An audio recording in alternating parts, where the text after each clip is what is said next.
God has prepared so much grace po sa pamagitan po ng salita na atin pong tatanggapin. So this is not just a merely word that you are going to receive, but this is a word that really contains the covenant as well as your identity and authority bilang isa pong mga anak ng Diyos. Therefore po, what we are going to receive today po, it is not all about just our status and identity. There is more than that. What is that?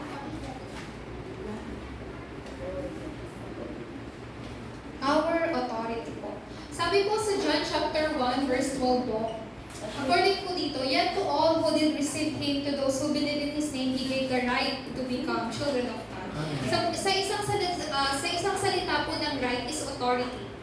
So, ang sino man daw pong tumanggap at sumampalataya sa pangalan po ni Jesus ay binibigyan niya ng karapatang maging anak ng Diyos. So, meaning to say po, yung karapatan po na yon, yung ubigay naging mga anak na po ng Diyos. Therefore, sa authority po na yan, ano po yung ibinigay po ng Diyos na kapangyarihan po sa inyo? Meron pong kaakibat na kapangyarihan ang karapatan po sa inyo pong identity. So, our authority bilang mga anak ng Diyos.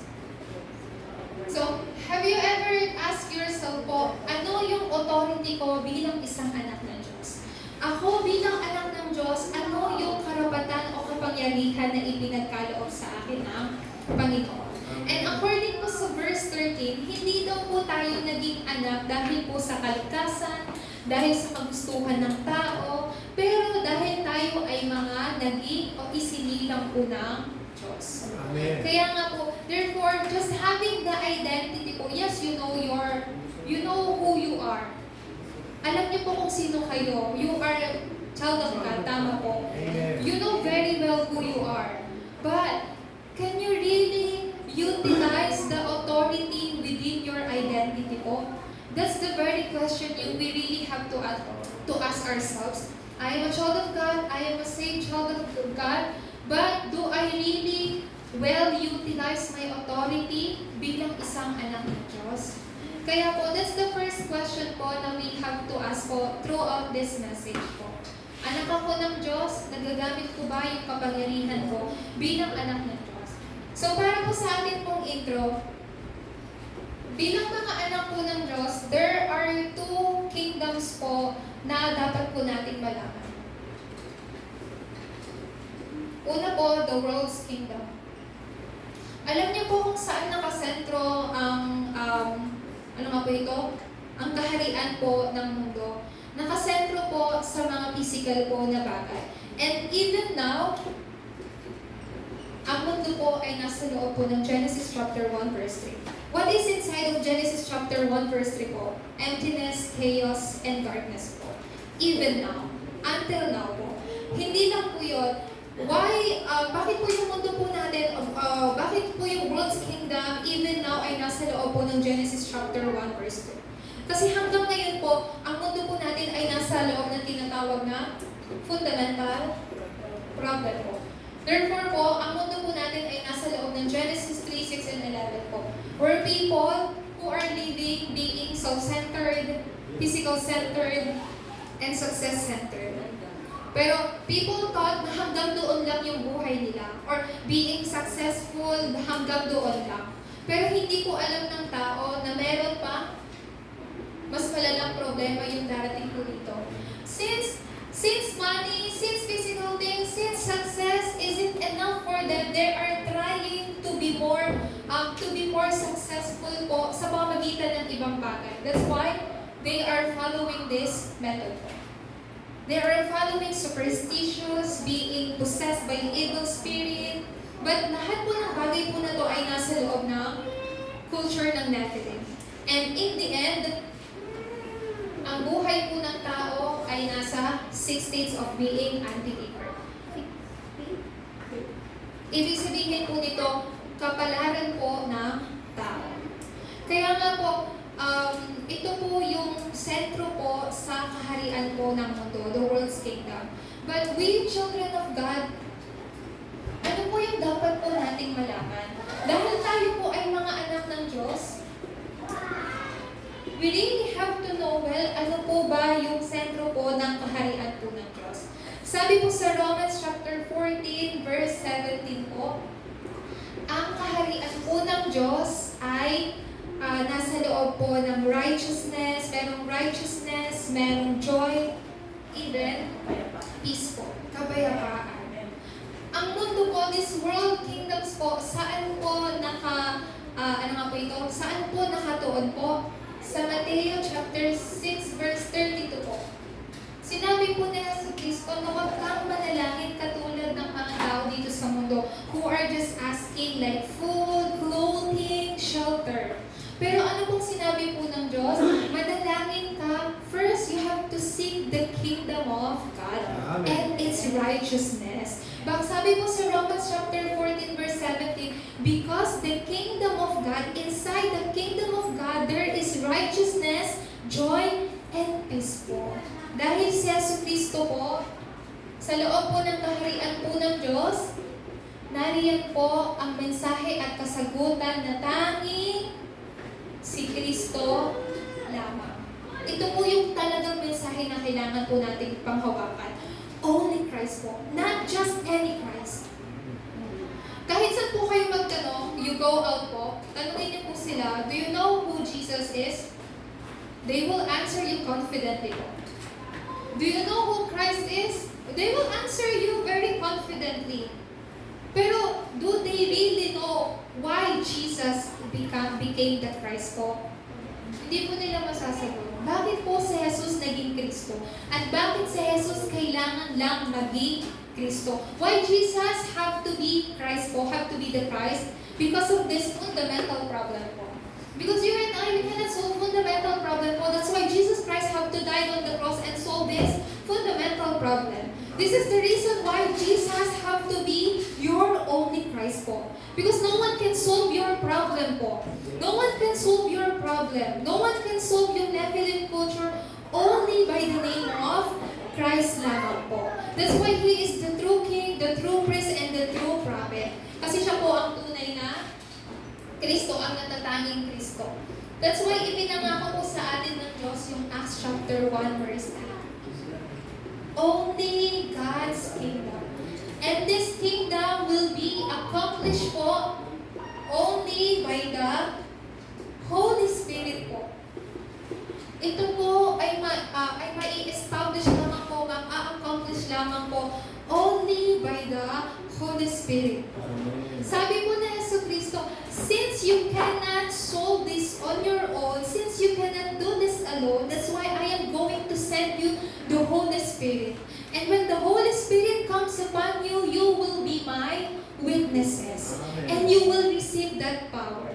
Kaya nga po, this is the reason why evangelism, sabi po, evangelism is not hard. Kasi yung evangelism po, hindi po natin trabaho po eh. Ito po ay ipinangako na po ng Kristo. Once you have the power, kapag meron ka ng power from the Holy Spirit, that's when you will become a witness po ni Kristo. Kasi yung power po ninyo, it comes from the Holy Spirit po. It is not through your power, it is not through your efforts po. So this is the reason why we should not be deceived po. Ang dami po nag-a-arise ng mga problems. Hindi lang po sa surroundings natin, hindi lang po sa country po natin. Even just when you just look around po sa bahay po ninyo, ang dami po mga situation na nag-a-arise. Even while just looking to yourself po, there's a lot of conflicts going on with ourselves. Tama po ba? Minsan kaaway natin yung sarili natin eh. Just looking to ourselves po, ang daming mga conflicts, problem na nangyayari. That is why Jesus promised us the Holy Spirit po. Bakit niyo po ito itinangako? Dahil tayo po ay because we are God's children. Ang mga anak ng Diyos po, hindi lang po mga anak ng Diyos. Sabi po sa Biblia sa Isaiah 6 verse 13 po, ang mga anak ng Diyos ay mga tinatawag na remnant. Mga pinili po ng Diyos. Sa lahat ng tinawag, kayo ang pinili. Hindi lahat ng tinawag ay natitira. Hindi lahat po ng tawag po nito, natitira po ay mga pinili. Kaya nga po, kayo po ay pinili at itinira po ng Diyos. Natira sa panahon po na ito. Why is that po? Kasi po, ipinagkaloob po sa atin And alam niyo po ba, being called as God's children, there is tremendous blessing behind this po. Not everyone can tell to themselves, I am a child of God. Hindi po. Dati po, when I am just a new believer, I don't have confidence to say to other people, I am a child of God. I mean, just telling them na I go to church is really hard for me. Kasi I feel na parang it's embarrassing. I cannot really be confident na sabihin sa kanila na, uy, nag-church ako, Christian ako, anak ako ng Diyos. Why it became so hard for me? Kasi I don't have assurance po that time. I was a new believer back then po. Pero kapag sinabi po sa akin, oh, very confident po. Why? Kasi binigyan na po tayo ng Diyos ng atin pong identity. Kaya nga po, just remember, being called as God's children po, there is tremendous blessing behind this po. So do not look down to yourself po. You are a child of God, not just a child of God, a child, whose child? God. Di ba ba? Sino ka na? Kaninong anak? Anak ng Diyos. So there is tremendous blessing behind it po kasi you are being called as a child of God po. Let me give you just one verse po. Sabi po sa Ephesians chapter 1, verse 4 to 6, you are chosen. Bakit po kayo pinili? Kasi kayo na po ay itinadhana. Itinadhana para tawaging mga anak ng Diyos. Hindi lang po yun. Niligal po tayong inadapt po ng Panginoon. Inadapt po tayo sa pamagitan po ni Kristo. Kaya nga po, meron po tayong ganito po sonship. Pagiging anak po ng Diyos. So wag po natin kalimutan po na dahil tayo po ay mga anak ng Diyos, we really have to see correctly po ano po yung nasa loob ng kaharian po ng Diyos and how we can able na tamasahin po ito ayon sa pagpapala na ibinagkaloob po sa atin ng Panginoong Jesucristo. So, truly po that Jesus Christ finished everything on the cross. We don't have to doubt sa bagay po na yon. Kasi tinapos niya na po ang lahat po ng bagay eh. Pero bakit minsan po, parang sa buhay natin, parang hindi pa tapos? Dahil po sa hindi natin pananampalataya. Ang resulta po ng hindi pananampalataya, alalahanin, problema, mga agaw-agaw po, lahat po. So once na magkaroon po tayo ng kahit konting butas para madaya ni Satanas, he will continue to deceive us. That's why, ano po yung ipinangako po sa atin ng Panginoon? This kind of authority, this is not just an authority you can find to this world po. This is the authority of the throne po. Ang kapangyarihan o karapatan mula po sa trono. Pag sinabing throne's authority, this authority is Father God's authority. Kapangyarihan na nagmumula po sa Diyos. Karapatan na nagmumula po sa Diyos. Who is Father God? He is Creator po. He is Almighty. He sovereign in everything po. Lahat po ng bagay nagmumula po sa Kanya. Lahat po ng bagay ay kaya po niyang gawin. Kaya nga po, this authority is throne's authority because it came from Father God's authority. And the same authority was given to you po. So you don't have to tell, I am weak. Kasi sabi nga po ni Jesus, di po ba, all authority in heaven and on earth has been given to me po. So this Father God, He is the Creator, Almighty One. Hindi lang po yun. He absolute sovereign po. Nagsasovereign po siya sa lahat po ng bagay po. Kaya nga po, sabi po sa Genesis chapter 1, verse 1 po, in the beginning, God created the heavens and the earth. It shows that God is Creator. It shows that He is Almighty.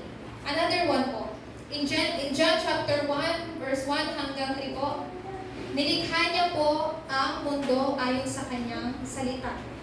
Di po ba? Walang nilikha dito sa mundo na hindi po ayon sa salita. At in the beginning was the Word, and the Word was with God, and the Word was God. Sino po ito? Si Kristo po. si Jesus. Hindi lang po yan. Sinabi po sa Colossians chapter 1, verse 16 po, kung babasahin po ninyo, makikita po ninyo, walang nilikha dito sa mundo na hindi nilikha sa pamamagitan ng pangalan niya. So, there is authority in His name po. Another one po, this is, sorry po, lagay ko po dito, this is number 2 po ng kay Jesu Cristo. How about the third one po, the Holy Spirit's authority. What is the authority po ng Holy Spirit po? Isang salita lang po. It is to actualize, to fulfill po yung alin? Yung covenant po na ipinagkaloob po sa inyo ng Diyos. The Father God is the one who planned. Jesus Christ is the one who fulfill po yung salita po ng Diyos. And the Holy Spirit po is the one who will actualize this Word of God in each of your lives po. This is the work of the Holy Spirit. Kasi yung pagkilos ng banal na Espiritu po, yung, ano nga po ito? Yung nagbibigay po sa inyo ng katuparan ng salita po ng Diyos. Katuparan ng salita po ng Diyos kung saan ang Diyos ang nangako, si Kristo ang nagbigay ng katuparan, at ang banal na Espiritu ang kumikilos po nun sa buhay po ninyo. So you really have to know this, that this kind of authority, it comes from throne's authority. Then, this is the most important part po. This is not, ano nga po ito, hindi lang po ito nag-i-stay dito lang. This same authority has been entrusted to you po. Can you imagine po how tremendous yung blessing po na yan? Hindi lang po ito nagre-remain po sa trono, pero sa lahat ng mga anak ng Diyos, it has been entrusted to you po. Ibinigay po sa inyo yung same authority po ng Father God na Jesu Cristo ng maging banal na Espiritu. Kaya nga po, huwag niyo pong kakalimutan, ito ay ipinagkatiwala. Iba po kasi yung ibinigay lang ipinagkatiwala po sa inyo. Why? Kasi there is mission behind that po. Meron tayong mission na kailangan pong gawin. Why God entrusted this authority po sa inyo. Una po muna, we have to know po, ano po yung authority po ni Kristo. According po sa Matthew chapter 28 verse 18 hanggang 20 po, sinabi po ni Jesu Cristo, all authority in heaven and on earth has been given to me. Even the authority of Jesus Christ came from the Father God po. Hindi lang po yun. Napakarami po. Sa John chapter 5 verse 26 through 27 po, He has the authority to judge. Ito pong si Jesu Cristo. He has the authority to give life and take it away po. To rule over, to give the eternal life, and the authority to teach po. So, ito pong authority po or kapangyarihan po mula kay na ibinigay po kay Kristo ay ibinigay na rin po sa inyo. So, I just put like isang Bible verse po dito. Pero hindi ko po alam kung nasulat ko po. Pero anyway, lagay ko na lang po dito. Ito pong same na authority na ibinigay po kay Kristo, na meron po si Kristo, ay ipinagkaloob din po sa inyo.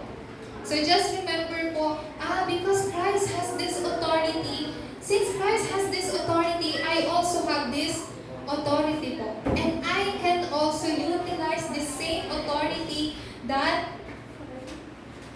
meron po si Jesu Cristo. Sabi po sa Mark 7:28 through 29 po. So kung meron po kayong mga Biblia po sa inyo pong mga tahanan, you are free to look at these Bible verses po. Pangalawa po, through Christ's authority po, the Holy Spirit is working. Ang banal na Espiritu po ay kumikilos. How does the Holy Spirit works po? Ang banal na Espiritu po ay kumikilos sa pamamagitan po ng pagkilos ng tatlong persona po ng Diyos. So just remember po, the Holy Spirit has the power to reign over your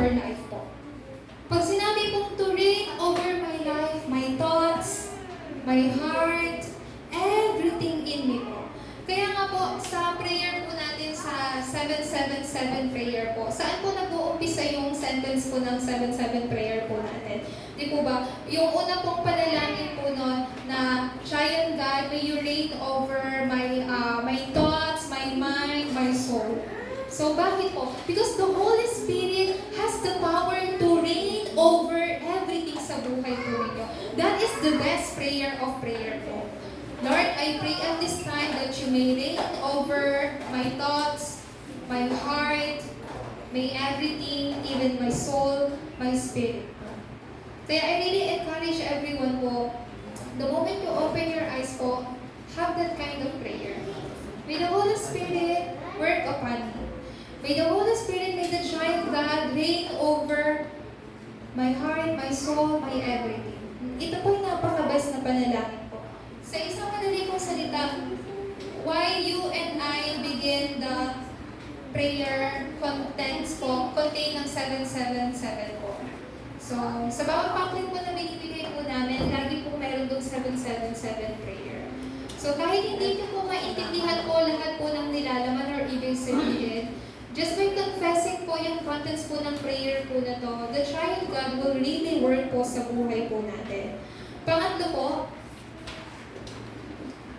since this authority has been entrusted to you po, then, to those who believe and receive Jesus po, ulitin ko po, this authority is given to you po. Kanino daw po?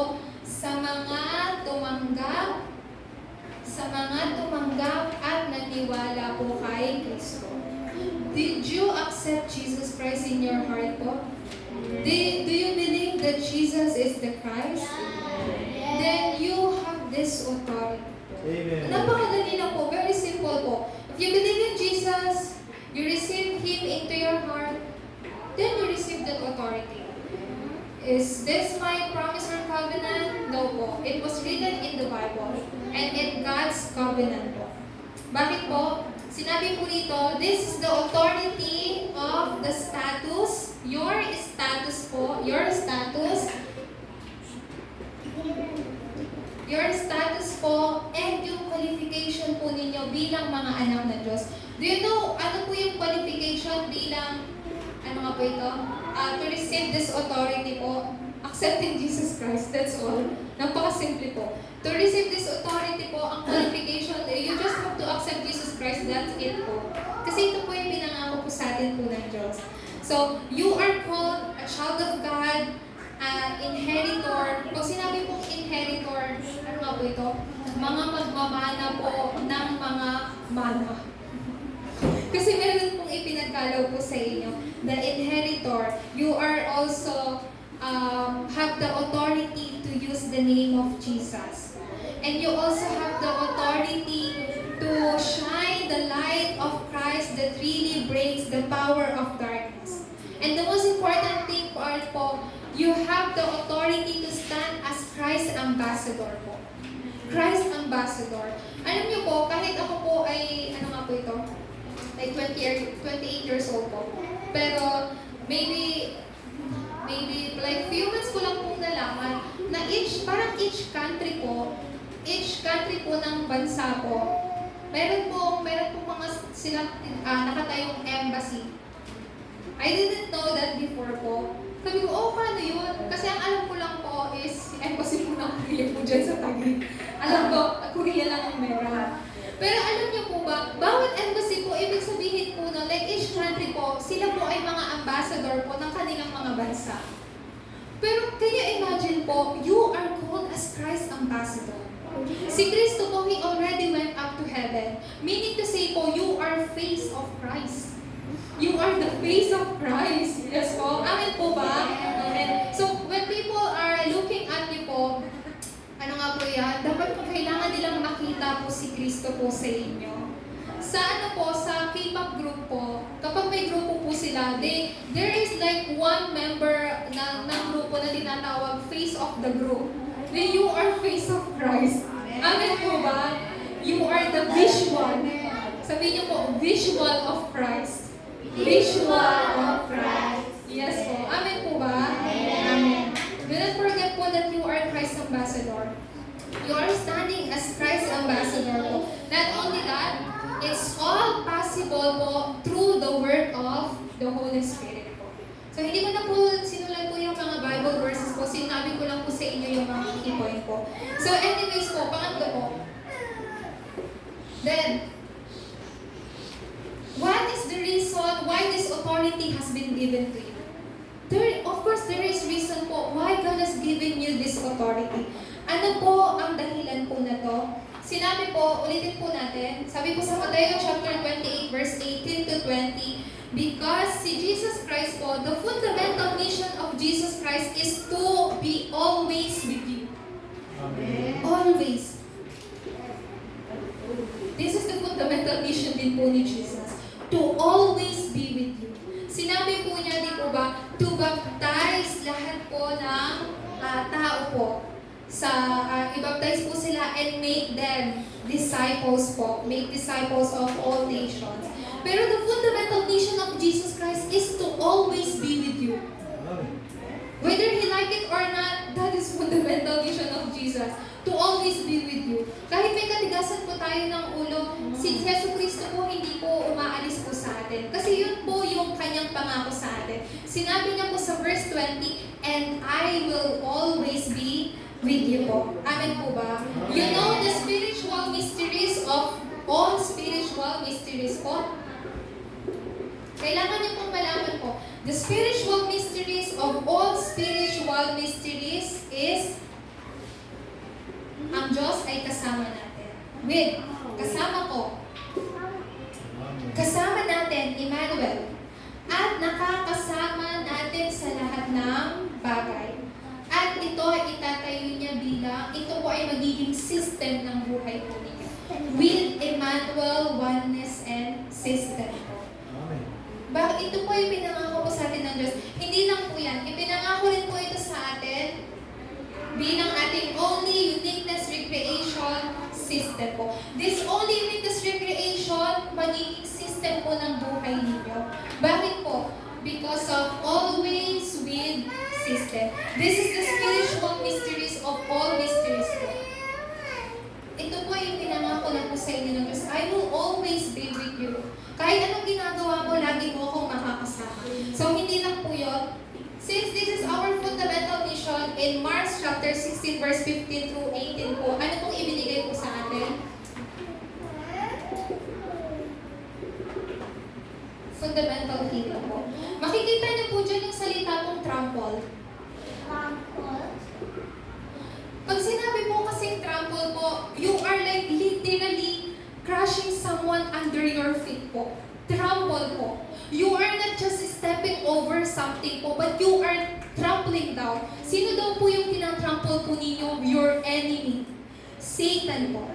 Sinabi po sa Roma din po ba, sinabi po ng Diyos, papayukuin ko si Satanas sa harapan po ninyo. Pero in Mark chapter 16 verse 15 through 18, you have the authority to trample over your enemy. Ano pong ibig sabihin ng trample over your enemy? Si Satanas po, wasak na wasak. Really crushed. You have that kind of authority po by utilizing the name of Jesus Christ.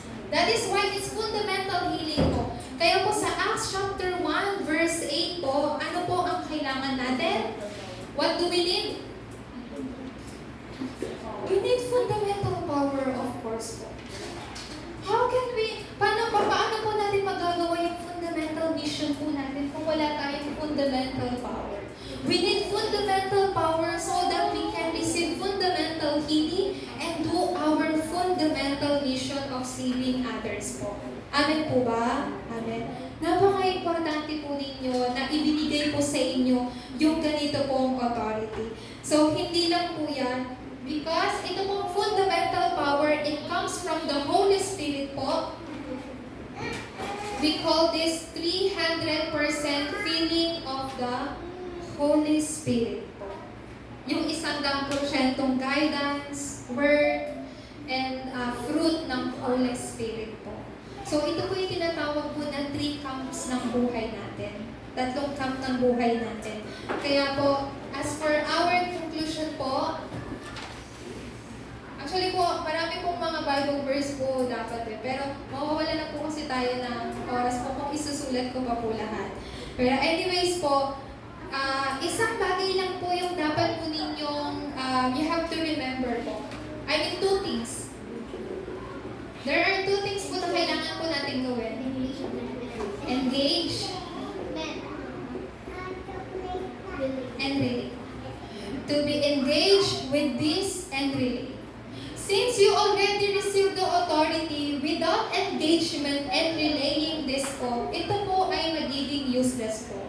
Why God has given us the authority? First, to engage with this authority. Second, ma-relay po natin ito by using this authority po. Una po sa lahat, what is our status and authority po?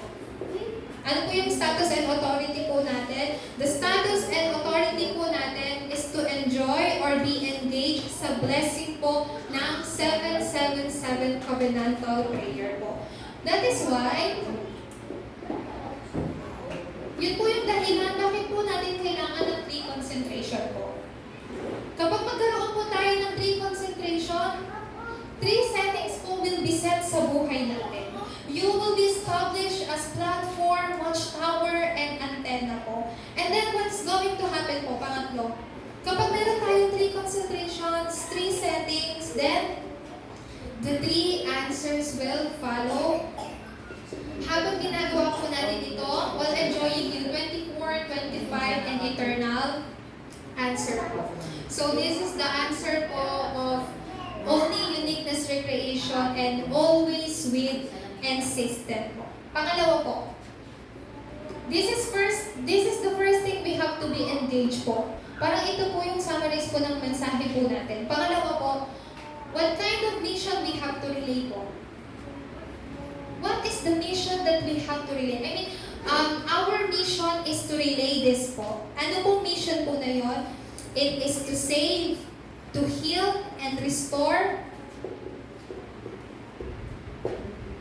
3 ages po. Tayo po ay mga main figure ng 3 ages po. What are the 3 ages po? Una po sa lahat, hindi lang po ang mga remnants.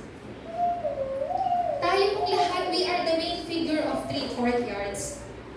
We are the main figure of 3-day weekend age. And the main figure of holy meditation age. Alam niyo po, why do we have to do holy meditation age? Because right now, we are in the age of Nephilim culture po. Right now po, it's still happening po right now. Kahit po makita lang po ninyo sa mga sa TV na papanood po ninyo, just by using cell phone. Kaya mga remnants natin, you really have to open your spiritual eyes para makita ninyo how this Nephilim culture is working po. Why do we have to do that? To do this holy meditation age? Kasi marami pong mga tao who are being, ano nga po ito? Nagfa-follow po sila sa mga transcendental meditation. Pag sinabi pong transcendental meditation, they are trying to empty themselves po. Pero ano po yung sinabi sa Bible? What will gonna happen if you try to empty yourselves po? The 7 evil spirit, more stronger daw po, ay tawag po nun, maghahari po sa buhay ng tao ngayon. But for us po, we are not emptying ourselves po. We have to fill ourselves po with the Word of God. Amen po ba? Kasi yun po yung atin pong sandata. Then, sa atin pong pagtatapos po, throughout this message po, I really pray po that you may find out your true, ano nga po ito? Throughout po ng week ng mensahe, makita po ninyo yung mission po ninyo. Throughout this week po, may you able to find out po yung mission na ibinigay po sa inyo ng Panginoon. Una po, this authority po, since ibinigay na po sa atin ng Diyos, dalawa na lang po ang nagre-remain po, engagement and relay po. It is not, hindi po ito mag-i-stop just by knowing your status and identity po.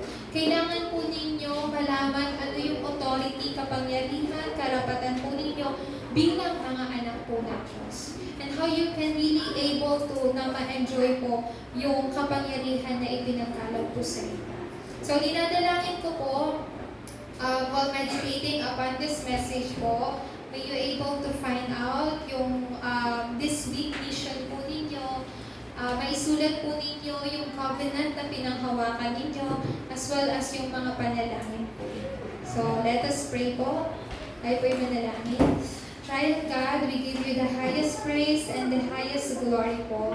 Salamat po for allowing us to na magkaroon po ng engagement sa amin pong identity and for giving us this authority po na amin po matatamasa hindi lang po sa araw na to o sa mga susunod na araw, maging sa panghabang buhay po namin, Panginoon.